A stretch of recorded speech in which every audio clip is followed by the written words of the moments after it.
Welcome back to another episode of the Titans of Foodservice podcast, where we delve deep into the world of food service, having the conversations around innovation, creativity, and empowering stories with the movers and shakers who have made it to the top. I'm your host, Nick Portillo, and today I welcome a true industry veteran and visionary leader in the world of barbecue cuisine, none other than Craig Haley, the president of the friendly neighborhood barbecue brand Smokey Mo's Texas Barbecue, which boasts an impressive 18 units and more locations on the way. With a career spanning over 25 years, Craig has honed his expertise in operations management, customer service, team building, and quality control, making him an undeniable force in the food service arena. Before taking the helm at Smokey Mo's, Craig served as the Chief Operating Officer at K&M Management, where he played a key role in the success of Mighty Fine Burgers, Fries, and Shakes, as well as several Rudy's Country Store and barbecue franchises. Craig's influence on Mighty Fine Burgers was profound, from concept development to the establishment of streamlined processes, including menu development and operations strategy. His ability to navigate the ever-changing landscape of the hospitality industry is nothing short of remarkable. Throughout his career, Craig Haley has been at the forefront of developing innovative strategies to adapt to the dynamic demands of the food service sector. Join us as we dive into his journey, accomplishments, and the insights he has gained while leading Smokey Mo's to new heights. Get ready to be inspired and informed by the wealth of experience that Craig brings to the table. It's time to fire up those grills and prepare for a sizzling conversation on this episode of the Titans of Foodservice. Let's go ahead and welcome Craig. All right, Craig, welcome to the Titans of Foodservice podcast. I really appreciate you taking time out of your day to come on the podcast and share your story and your journey in the food service industry. Yeah, thanks, Nick. I'm happy to be here. Very excited to be a part of this podcast. All right. Well, what I'd like to do with each of the guests that come on to the podcast is build a little background about yourself. So how did you get into the restaurant business or the food service industry? Yeah, I think it's kind of the traditional way that most people get into the restaurant business. I started in high school for a little bit of extra money, delivering pizzas at a local restaurant there in Southeast Houston area. And I went off to college to study computer science. And while I was in school, I needed a little extra money there too. So I began working restaurant jobs and began then as a delivery driver as well, but then became a line cook. Next, I was a server, then the bartender.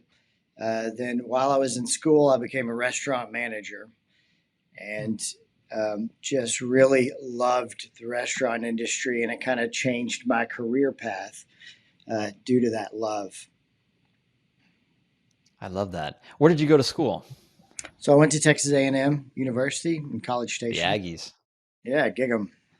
Yeah, I went to, years ago, I did 3 years in a row, I went to an Ole Miss game in Oxford, Mississippi.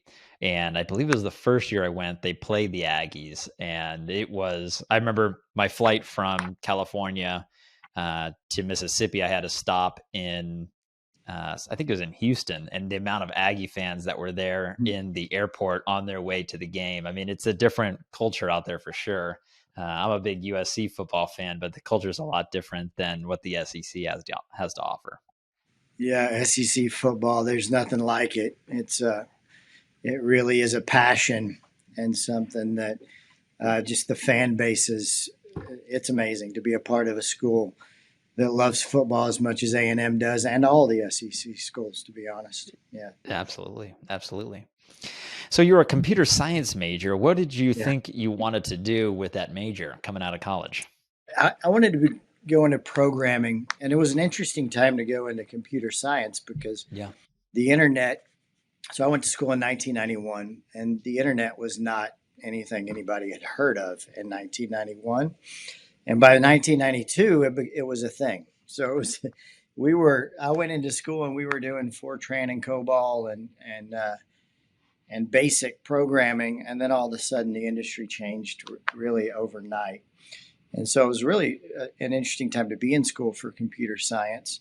But ultimately, I decided I like to work with people on a team more than I like to work by myself on the programming side. So I still, love the industry and it still interests me, but it just wasn't a passion for me like food Right. service was. So you mentioned you became a restaurant manager. Where was that, or where was the restaurant? Yeah, so it was in College Station. It was called Bullwinkle's Okay. Restaurant and Sports Bar. So it was a sports bar that was heavy, really on the bar side of it at night, but food service. We had a really large lunch crowd, and we also did delivery.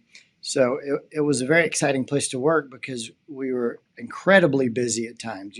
Texas A&M game days, for example, and the Houston Rockets were winning championships back then, so that was really busy. And then we had the Cowboys in Texas were winning football championships. So it was a great time to be in the sports bar industry, especially in a college town.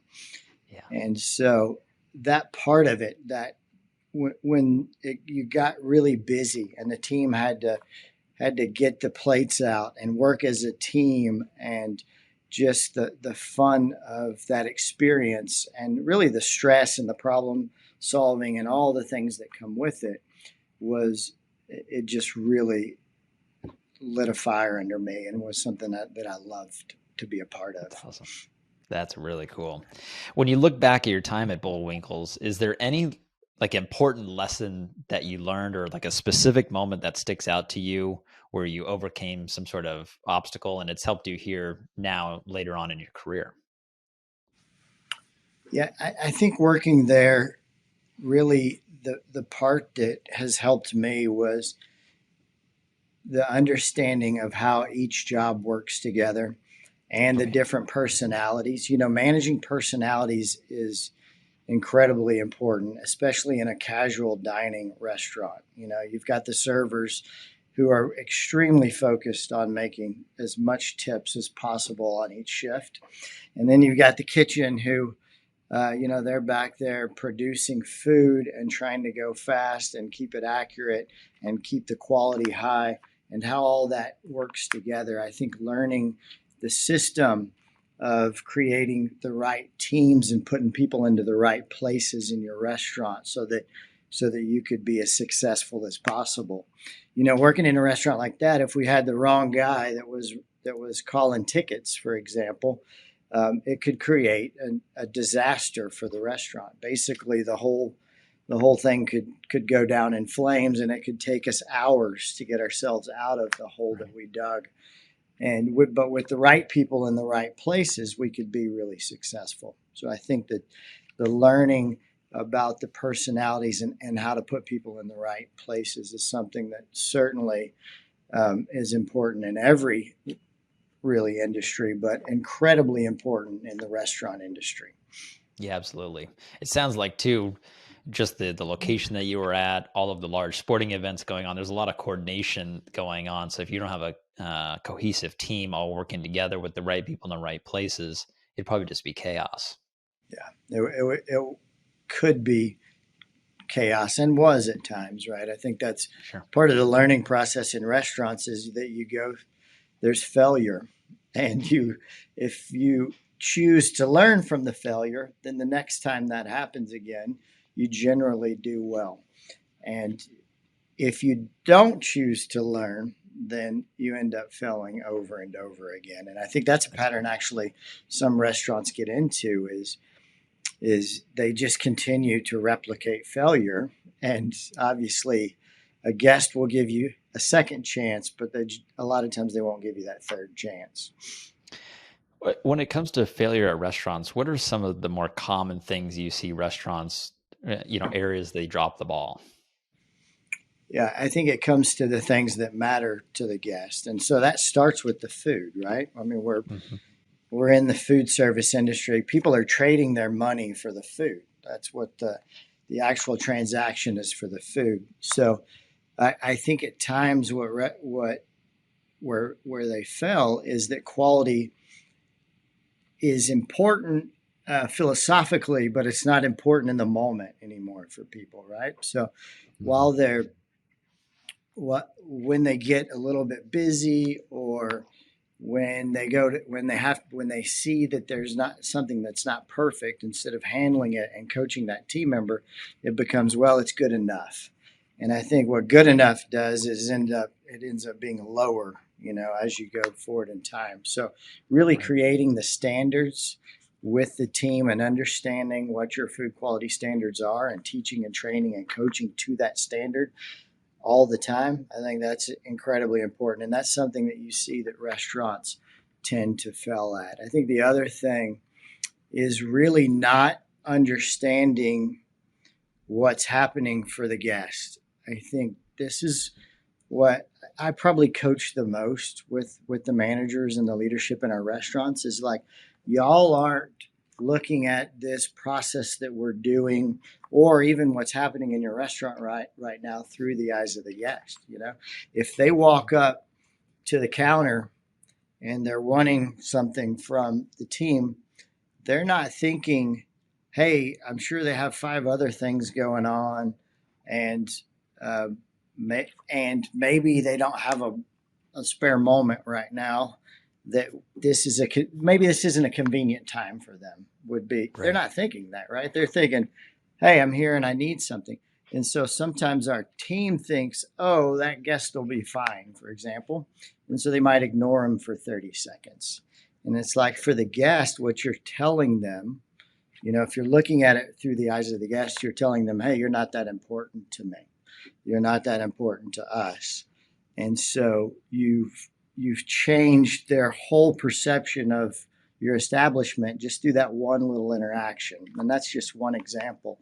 I think Right. there's a bunch of other examples of ways that we problem solve, and the way that we create processes when we're doing it for our own good, instead of what it actually does to the guest experience. So I think that's another example of what ends up happening is restaurants, is as time progresses, they've problem solved multiple different iterations of things for what's better for them. And all of a sudden, 6 months to a year down the road, the restaurant's not as good for the guest anymore. It's That's like right. that's not obviously not a smart business decision, but it's not one they make purposefully. It's just one that ends up kind of evolving over time. Yeah, that makes sense. Yeah, restaurants or food service operators have to be cautious and aware of the guest experience and the quality of the food. 20, 30, 40 plus years ago, we didn't have the internet. Now there's the internet, there's Yelp. If a customer has a negative experience, back then they just don't come back. Maybe they tell some friends. Now they do the same, plus can put it on Yelp, which then has further reach as well, which could be you get enough negative reviews in a row, it could be disastrous for certain operators. Yeah, absolutely. I think we all use our mobile devices now to choose where we're going, and restaurants are a big example of that. And certainly the reviews are at least a tiebreaker for people, right? So if they're That's if right. they're looking for a restaurant, they're going to go to the reviews, and if one of them's a 4.7 and the other one's a 4.2, well, if all things are equal, they're going to choose the 4.7. And so I think that's really important to understand that people have a voice, and it's great. I mean, this is really actually good for the consumer, good for our guests, that they're Mhm. able to see what other people think about it. And it should make your restaurant better if you're using that information wisely. I think the big negative to it, from our point of view, is that you can't do anything to change it if you do have an organizational or a culture change. And That's right. so, I've been with the company I'm at, Smokey Mo's Barbecue, for 2 years, and so, but we've been around for 20 years. So, um, and luckily, it's a great brand and it has really good reviews. But it'd be nice if you could kind of start it over with that organizational change as you move forward. That's right. Yeah, it's too bad you can't get rid of the reviews. Yeah, They're with you. What do they say? The yeah, internet is permanent. Years ago, I ran a Airbnb business, so had a couple units, and guests would come in, and at the conclusion of their stay, they'd give you a 1 to 5 star rating, and then future guests, very similar to Yelp, could determine if they want to stay there or not. So one tactic that we had was from the beginning of check-in to the end of check-in, we would ask, hey, if you have a great experience, it'd be great to get a 5 star review, kind of asking them for the review ahead of time and then post leaving as well. Is that how best do restaurants get 5 star reviews on Yelp? Do they ask for it, or what is the tactics to do that? Yeah, I think, well, you've probably been to car dealerships and used their Yeah. service. And that's one of the things I hate about a car dealership is they basically tell you to give them a 5 star review. And if you don't, you have to tell them why before. And, it's like, come on. Exactly. It just gives you not, obviously you're doing this to win an award for your corporate award thing. You're not really doing this to get better, um, to give better service to folks. But I think for restaurants, it's first and foremost, it comes with you operate well, right? And I think you try to create raving fans in your restaurants, and knowing that if you create, it takes a lot to get somebody to go out and really give you a 5 star review. So you've got to be special. You've got to do something that wows them. And I think so having a service level or a service expectation for your team of really wowing the guests is important to get 5 star reviews. Another thing that we do, we use a company called Ovation that we love. It's an app. All of our online orders sends a text message to the guests and allows them to give us feedback on all of those orders. We also have in-house, and we send it with to-go orders as well, where they can use their phone and a QR code for that. But when we receive those those reviews, we're able to, if they're not great, if they're below a 5 star, we're able to respond back and hopefully fix the situation with the guest. But if we do get a 5 star, then what we do is send them a link to Google review so that we can solicit some of those reviews. So I think that's, we've seen that link actually produce a significant amount of new reviews on our online platforms or basically on Google reviews. So we really like that system as well. Besides that, I think just really asking people inside of the restaurant or putting them in an awkward position is not something that we feel strongly about doing within our Yeah. four walls. Yeah, no, that makes sense. And that sounds like a great innovative idea with Ovation. I like that. From Bullwinkles, what was your next big career move? Where did you go from there? Yeah, so Bullwinkles closed down in the late 90s. I think it was actually 1999. And it closed down because of a rent situation. But after that, I ended up staying in College Station for a bit and working 3 jobs, all restaurant jobs. I worked for Outback Steakhouse. I worked for Applebee's, and I worked as a delivery driver for liquor to the restaurants. So I did all those because I went from having a full-time, really good restaurant manager job to not having a job within a couple of weeks. So I was like, okay, I have to offset this, and I want to stay in the restaurant industry for now.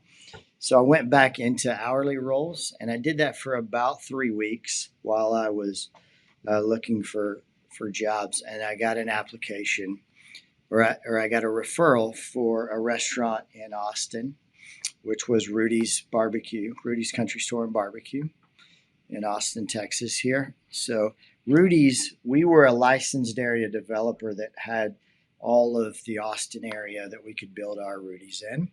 And then there was the franchisor that had the rest of the territory, except for San Antonio, and they had a little franchisee there. So I came to Rudy's. There was 2 locations at the time. One of them had just opened, and it was a pretty small operation, but the timing was perfect for me because we were a growing brand here in the Austin market. So I started off there as a restaurant manager.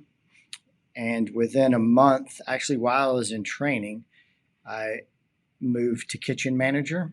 And it was really because what I saw in our kitchens at the Rudy's, I was like, this is where I can make the biggest difference. Like there's not process here. It's really off of just the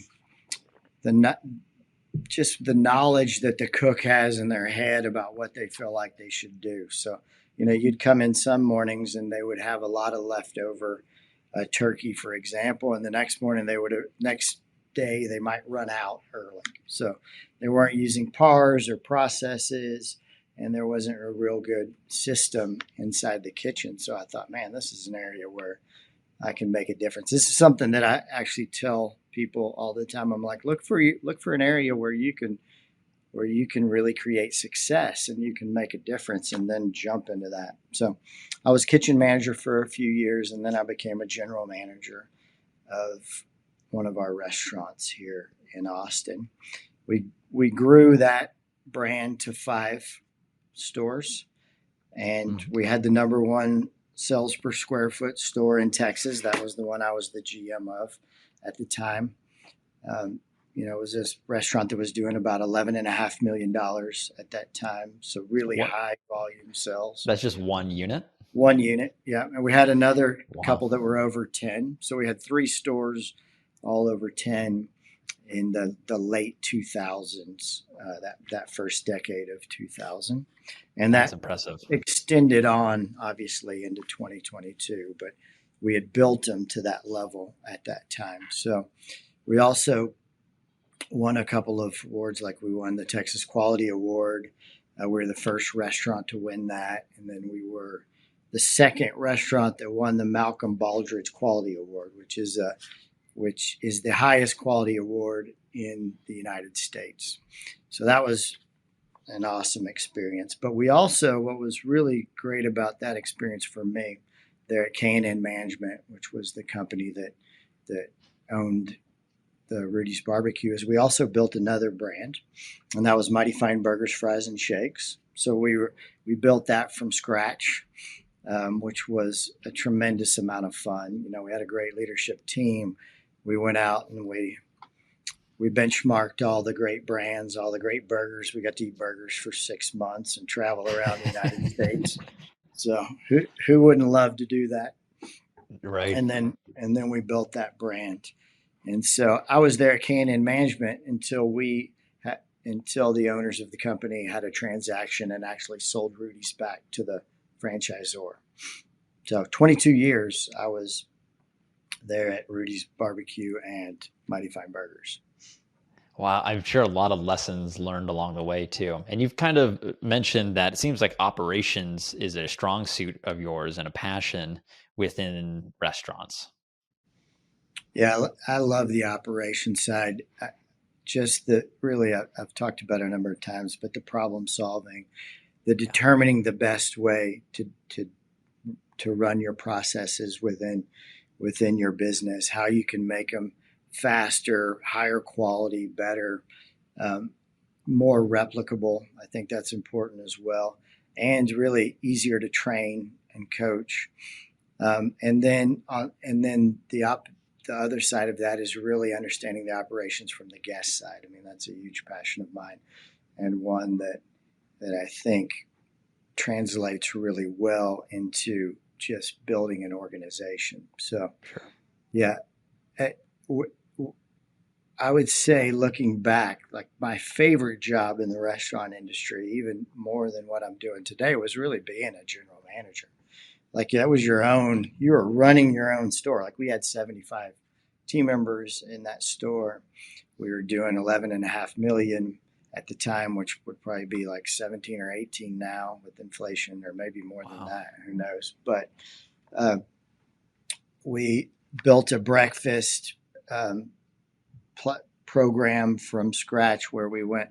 This was a store that did no breakfast to doing 40,000 a week in breakfast, and so we're able to create the recipes and create the process to do that. Selling 7 or 8,000 breakfast tacos in a 4-hour window. Like that's a lot of it's a lot of fun to build that. And then we also did a really large catering program as well. We called them group meals, and we have the same thing that we do at Smokey Mo's as well, which is called a Yeah. group pack. It's a similar thing for offices and for parties and graduations and all those that you're able to feed. It's basically a full catering in a box, except for you're not serving the food. So super easy for people to come pick up. Smart. But yeah, love the problem solving and the fun of on the operations side, and getting to be in the store every day as well was a tremendous amount of fun. Totally. In my own business, I own with my dad, a food service brokerage business, and we're in California, Nevada, and Hawaii. Those are our states that we cover. And when my dad and I first started out, it was just him and I. And, communication was high because he sat on the other side of the desk with me. And, we'd do operations and sales and the accounting. I mean, we did every function of the business. And as the business started to grow, our bandwidth started to decrease greatly, and had to Mm-hmm. start putting people in the right positions to succeed. And then we got to a point of, okay, we have what we feel is the right team, but we have no systems, we have no processes. um, and so we're just kind of running amok, and we can't do that as a smaller as we become a bigger company. So we had to put in our own standard operating procedures and things like that, and it's really helped our business scale into other markets and grow greatly, which sounds like that's what you have been doing your whole career with Rudy's and Mighty Fine Burgers and Shakes. Yeah, yeah. I think that you really hit the nail on the head there with the processes. I remember going into restaurants, and they might say Nick makes the best ribs, and you'd be like, oh, well then we ought to be doing it like Nick does it, right? Like we shouldn't be thinking that the way you do it or the way he does it is different or better. Let's figure out the best practice here, and then let's write it down and make it easy to train. Let's flow chart it out, and then let's all do that process. And that the important thing about that is that each time somebody comes to any of your restaurants, it's the same. But also, if you find that there's an issue, if you start seeing that guests are complaining about something, or if there's something that's not delighting them in some way, well, you can go back to the process and go, okay, how can we tweak this? And it just makes the whole problem solving process much easier when you already have it written down. And besides the fact that it's much easier to train and to coach and all the different things that you're trying to do every day inside of a restaurant, I think the process creation, the process deployment is integral to growing a brand past 1 or 2 stores. Now, you can do it as an owner operator if you're there every day and you have 1 store. You don't necessarily need to write down your processes. You just go in there and tell everybody what to do all the time. But Right. once you get past a couple stores, that doesn't work anymore. Very true. So how did you get into Smoky Mo's?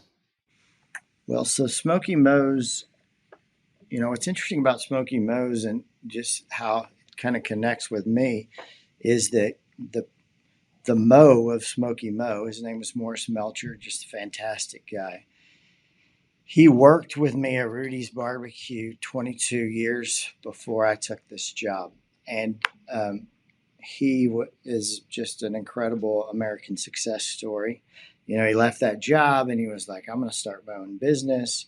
And he went into an 1,100 square foot little strip center store and built a really cool brand from just that one. And, founder operated company where he's got a passion for food and a passion for friendly service. And he built, a brand of 16 restaurants before he left in 2019 from the company, sold the company and left. So I had a connection there. And one of the franchisees of the company was still with the brand, and he worked with both of us at Rudy's as well. So when the job came up, he was like, "Hey, I've got to interview this guy. He's leaving his other job because they just sold, and it was just really good timing for both of us. I know the barbecue business, and I needed a job at the time, and they were looking for somebody that had my skill set, and it was just really perfect timing." Yeah. And now, present day, I believe you're the president of Smokey Mo's. What does your day to day look like? Oh man, well, here's obviously it's a lot of strategy is really what we're working on. But I'll just kind of go through this week. So I think that's an interesting way to do it, right? Yeah, let's do it. So Monday, so Mondays, I really like to go to visit a restaurant and spend a lot of time in at least one restaurant, and I like to do that on Mondays and Fridays every week. So it I obviously want to be in a restaurant every day, and that just doesn't exclude me from being in one on those other 3 days. But it's purposeful and it's intentional on Monday. So I visited our Leander restaurant this week on Monday and spent time there with the GMs, watching the restaurant, watching the operations of the store, doing some work from there. Um, as far as our growth strategy and making sure I was caught up on emails and all the things that you have to do every day in 2023. Tuesday is really every week on Tuesday is kind of our leadership meeting. So we start off with a construction meeting because we got a couple stores in development right now. And then we have our SLT meeting, which is our senior leadership team meets on. We have an agenda every week that's recurring, but also all the new items that come up. And then we have a leadership meeting after that, about an hour after that, which includes our operations. Our three directors are then come into that meeting, and they kind of build their funnel down from that out of that meeting. So it's really a lot of meetings on Tuesday. On Wednesdays, I spend one-on-one time with my direct reports, with our VP of marketing, with our CFO, with our VP of HR, and so I spend my one-on-one time with them on those days and have individual time with them.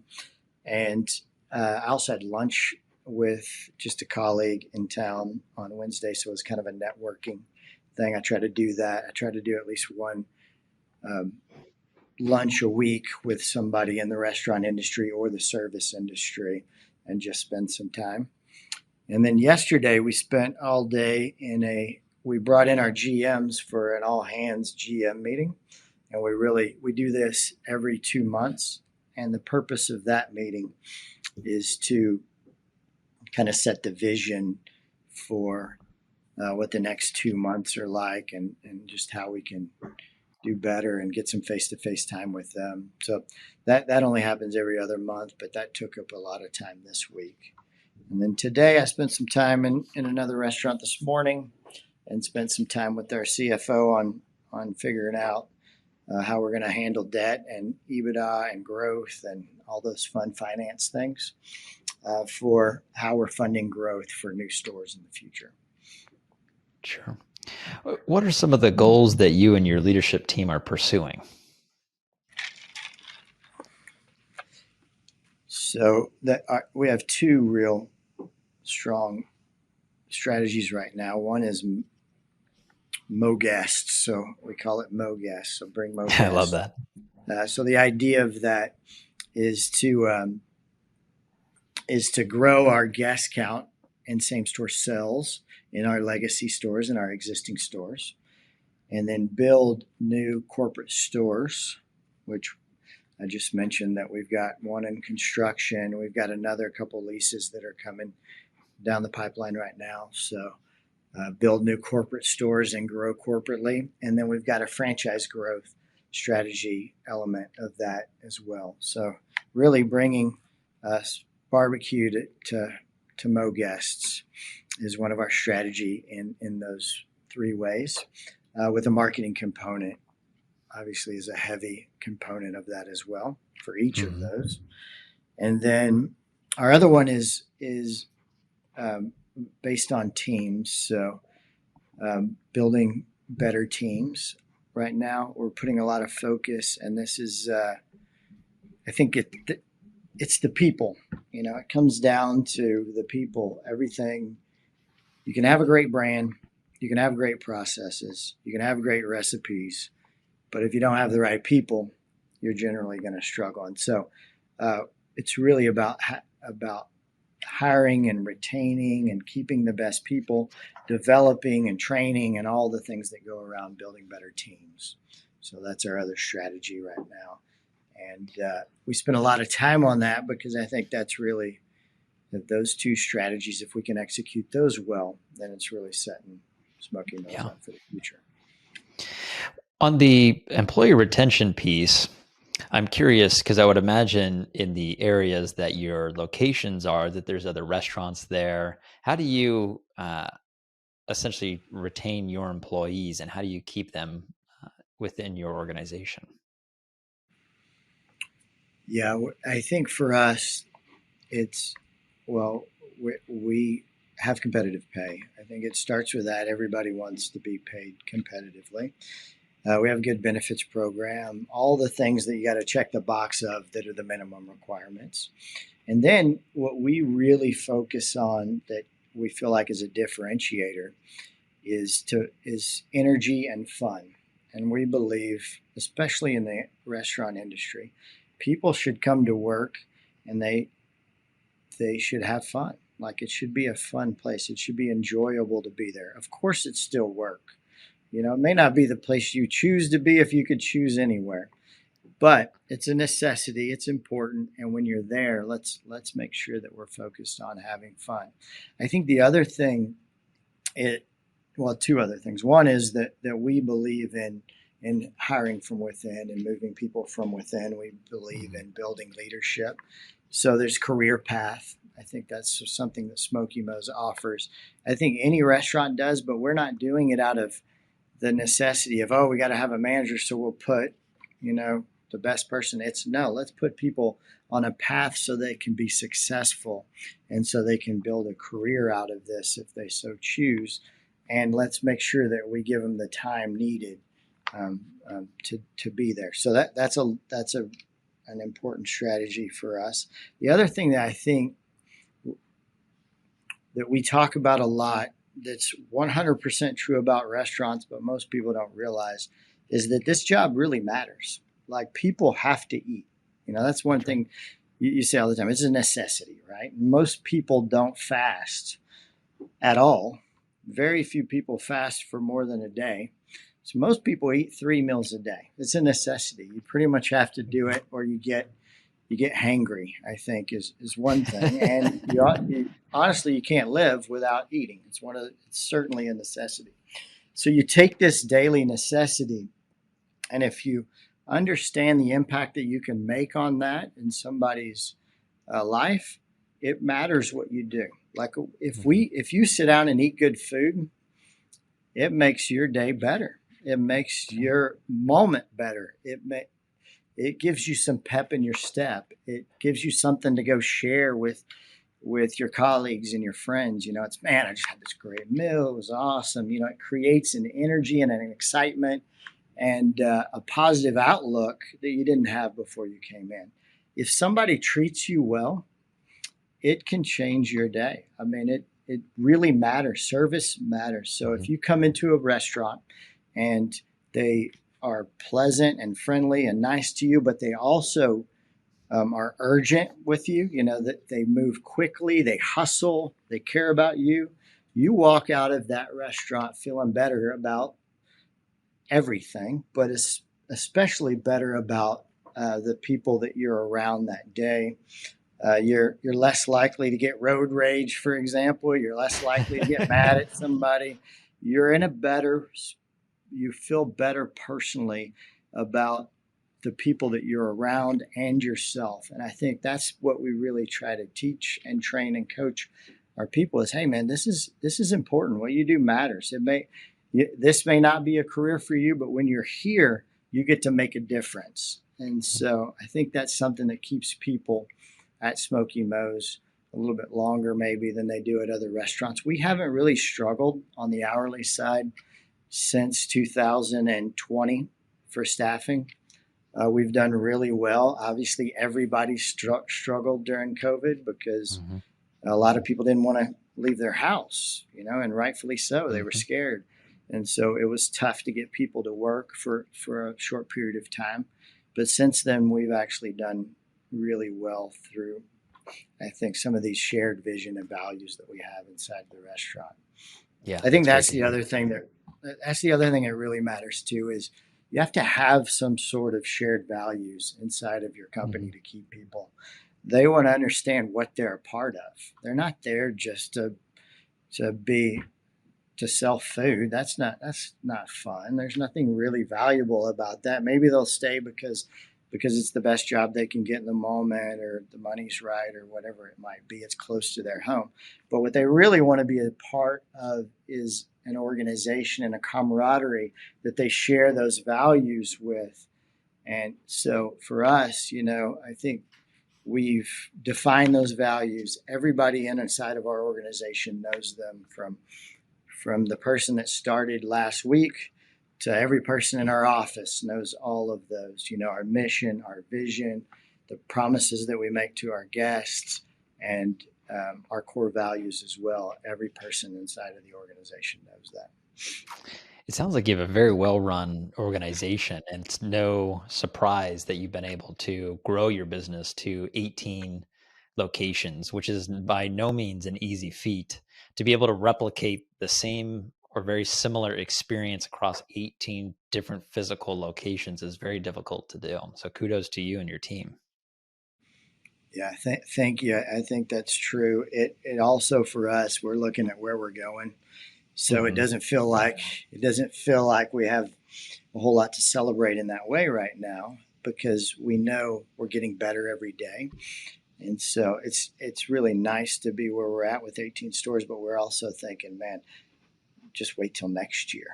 Just think how much better, how much improvement we've made last year. Just think how much improvement we can make in this next year as well, and getting ourselves to the goal of really being the the best Texas barbecue restaurant out there. Hmm. And if you were to look way long into the future, what are some things that you hope to achieve with Smoky Mo's?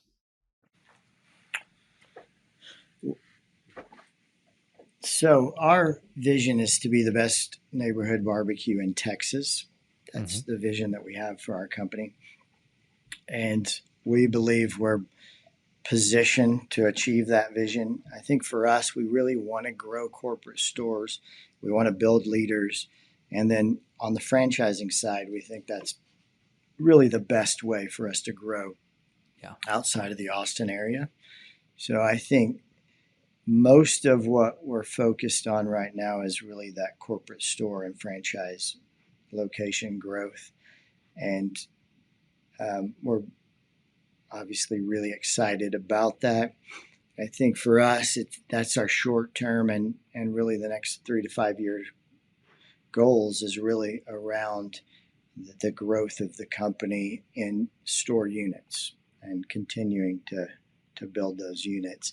And we've done a lot of work on the back end to get to this place. Like the last 2 years, we've built a new prototype for the restaurants, one that we believe works really well for the guests, one that's replicable. I think that was an issue with what had been done at Smokey Mo's previously was each restaurant was very different from the other, which makes it makes it hard to really move managers around or to bring franchisees into the fold when you don't have something that you can say this is how you do it, this is how it works, and this is how many guests you can handle, and this is how fast you need to go. All the things that come with the metrics that are needed for a restaurant. So I think we're going to get incrementally better on all of the metrics that we use to measure our promises to our guests, fast, friendly, accurate, quality, and cleanliness, all of those guest promises that we make, I think we're going to get better on those. But ultimately, the goal of the company is to grow units in the next 3 to 5 years. Yeah. And I believe you have a signature smoked brisket, and I think you smoke it with post oak. Mm-hmm. What does that process look like? Yeah, so smoking brisket it's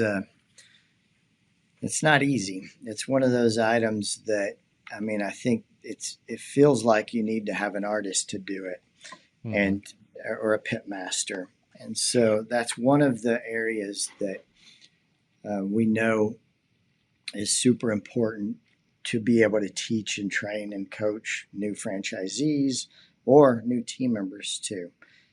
But and so we've spent a lot of time really developing the process of that. But essentially, the way that we cook brisket is it's really important to have the right pars on brisket, because you're talking about a brisket weighs 5 pounds cooked.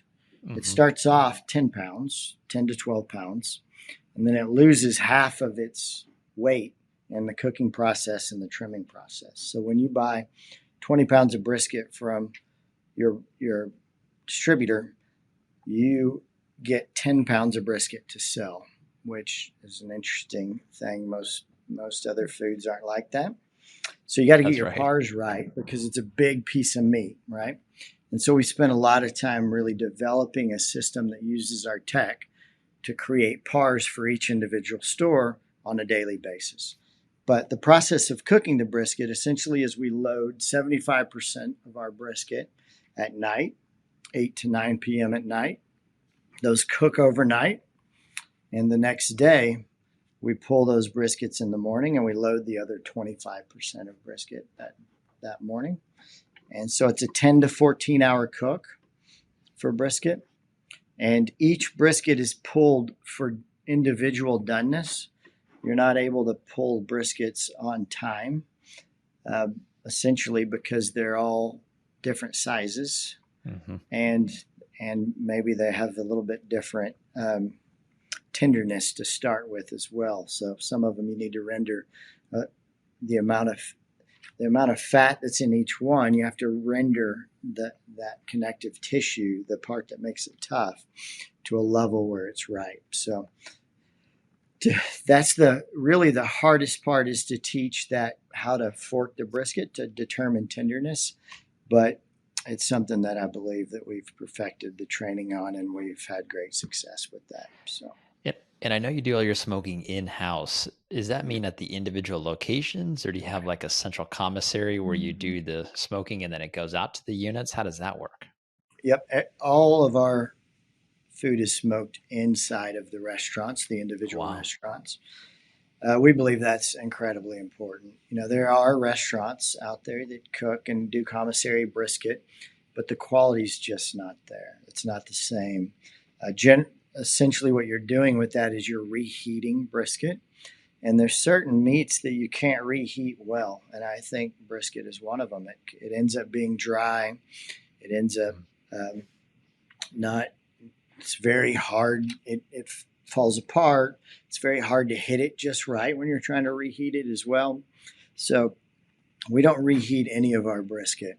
We don't cook any of our brisket in a commissary.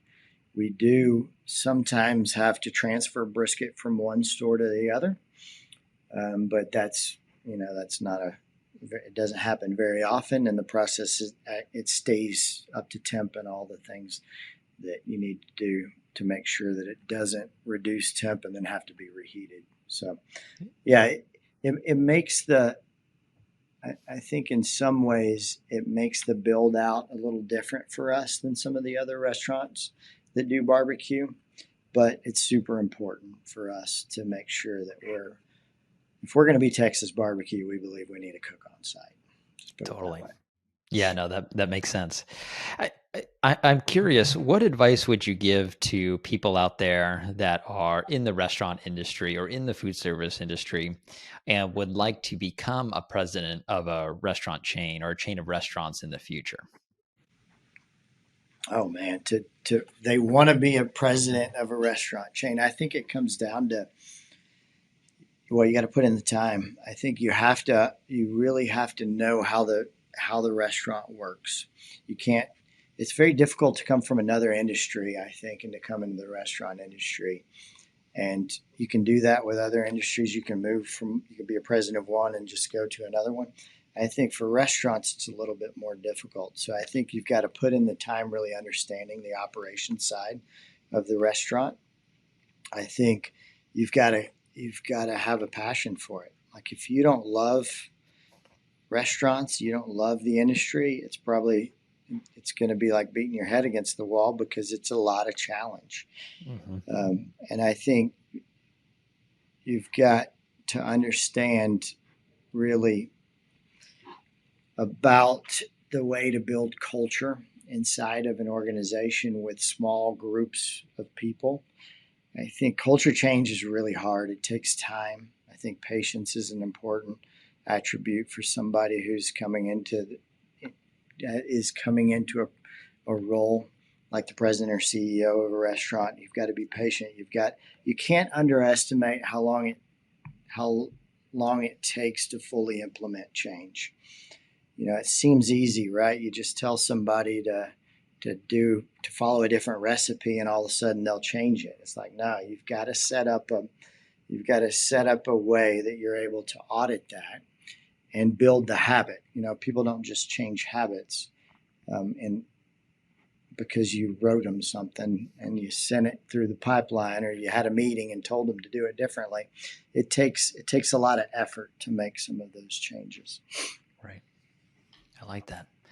If you look back since COVID times, are there any new beliefs or behaviors or habits that you've now adopted that have make your life professionally easier?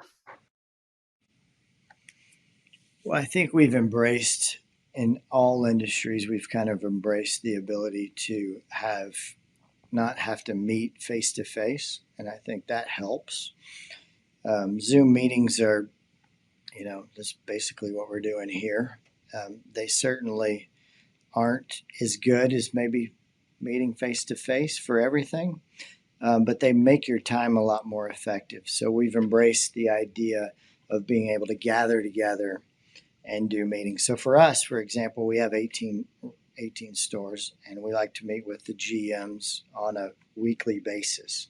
And if we try to do that face to face, we couldn't do it. We'd have to have multiple different meetings. And now we're able to use the technology and Zoom, and our people know how to use it as well.